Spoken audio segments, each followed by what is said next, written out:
Hello friends, मुझे Sasmita Raut SR हबीज रु इटा हूँ हुरुम माने फ्राएड चूड़ा चूड़ा के फ्राए करदेले एंता ऐसी बाकी इटा बिना नून रहे इथरे नून नहीं पड़ी था। इटा के मकर संक्रांति रे लड्डू बनासी। चालून मुई केना लड्डू बनईचे देखमा। इटा गुटे पैकेट रु तीन भाग नहीं आ गुटे भाग रखी देछे।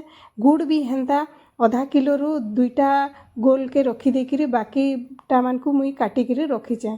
इटा सबुके नहींकरी मुई पिघलामी। ई लड्डूटा हेल्दी है आउ खाबार लगी भी भल लगसी। तो इटा मकर संक्रांति रे बना हेसी। देखुन पहला गुटे कढ़ई के गरम करिकरी सेथरे गुड़ सबू पकेदेमी आउ टिके बागिर पानी देकरी सेताके मुई एबे फुटामी। इटा भल भावे जेंताकरी पिघली जिबा आउ मिक्स हे जिबा आउ पानी गुड़ बागिर हे जिबा। इटाके टिके बसाला परे धीरे धीरे इटा पिघली जाएसी। इटाके चलौथिबे न इटा बंद नहीं करबे, छाड़ीदेले तलाड़े लगी जाएसी। देखुन धीरे धीरे केनता हे गला न 5 रु 7 मिनिट भितरे। इथरे मुई घिओ टिके भी मिसई देमी ताकि तलाड़ू नहीं लागू बोलिकरी आउ इटाके आउ 5-7 मिनिट तक इटाके गरम करमी ताकि गुड़ भल से पाग हेबा। इटाके मझिरे मझिरे चेक करवा के पड़सी। इथरे नून नहीं थे बोलिक मुई नून टिके भी देइछे कारण हुरुम टिके सीठा लागसी तो टिके नून देले भल लागबा बोलिक नून टिके देइछे। इताके देखुन एंता करी टेस्ट करवार के पड़सी। पानी रे टिके पके देबे आउ सेटाके हाथे धरबे। जदि हाथे लटकी जीवा जानबे सेटा नहीं हेबार तेल।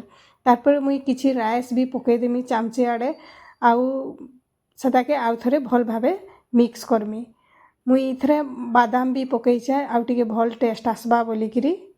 गुड़ पाग हेला न किनी बोलिकी देखबार के पड़सी। मझिरे मझिरे पानी रे पकेइकरी ताके देखबार के पड़बा जे सेटा ठीक हेकरी पाग हेला न कि नहीं बोलिकी। देखुन आउ टिके बोधे हेबा आउ बेसी दरकार नहीं पड़े आउ टिके हे गले हे जिबा। आउ 2-3 मिनिट परे मुई इथरे से जेन हुरुम रखी सेटा सबू काढ़िकी इथरे पकई देमी आउ भल भावे सबुके मिक्स करमी आउ तारपरे इटा सबुके मिक्स कला परे मुई लड्डू बनामी। तिल लड्डू तो समस्ते बनासन। तिल बना राशि लड्डू समस्ते बनासन बाकी हुरुम लड्डू भी बनईकरी देखुन बहुत भल लागसी आ मकर संक्रांति रे बना भी हेसी।